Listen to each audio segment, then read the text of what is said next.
people have noticed, I tend not to be very nice in my reviews.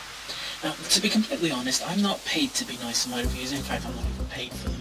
If anyone wants to pay me, please do. Anyway, Indiana Jones and the Crystal Skull is one of the worst films I've seen in the time it has been since the last Indiana Jones film. And I like the Indiana Jones films. They're good, fun adventure films, except for this one. This one was just absolutely appalling. They may as well have called it Indiana Jones and whoops, he slipped in the shower and broke his old man hip. The visual stunt capacity has always been what these Indiana Jones films are about. They're about stunts, they're about cool visual thrills, and this film had none of them, mostly because of the excessive overuse of computer-generated visuals. You had absolutely no care about what was going on. None of the characters were developed enough. It was just very sloppily written. Harrison Ford tried his best with this film, and he's definitely not past it. He could have carried this film off very well as old as he is. The only reason he felt as old as he was is because of the fact that the film refers to this ad nauseum over and over again. The storyline for the film wasn't actually bad. It was one of the deeper ones right up until the last half hour, when it decided that the Crystal Skulls were actually I'm not sure if I should spoil this for you, but to make a long story short, Eldorado's a giant spaceship, and the Crystal Skull's an alien head, and there's aliens all over the fucking place, and they're super powerful aliens that make Kate Blanchett turn into dust. What the fuck? I hated this film. I would rather have my eyes sodomized by the devil's pointy, thorn-ribbed cock and ejaculated into my head than I would to watch this film again. It was just appalling.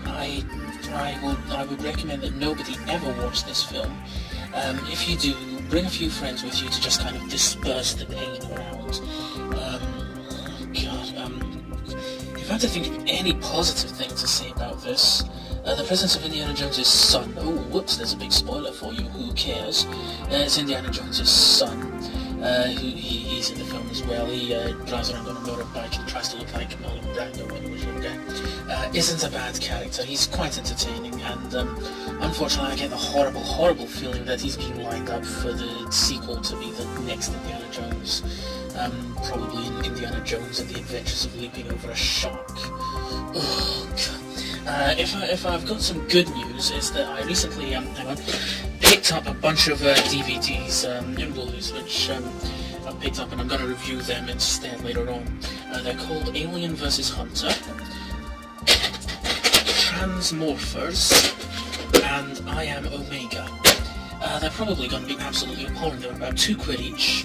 They all look like shit, and I'm going to rip them apart even worse than I've done with Indiana Jones, which means not referring to the devil's thorny penis anymore.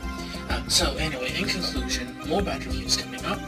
Avoid the new Indiana Jones film as if it was a horrific plague-ridden zombie that's lurching towards you, screaming to eat your liver. And fuck it, have a good weekend. I don't know. Floating around at the speed of sound.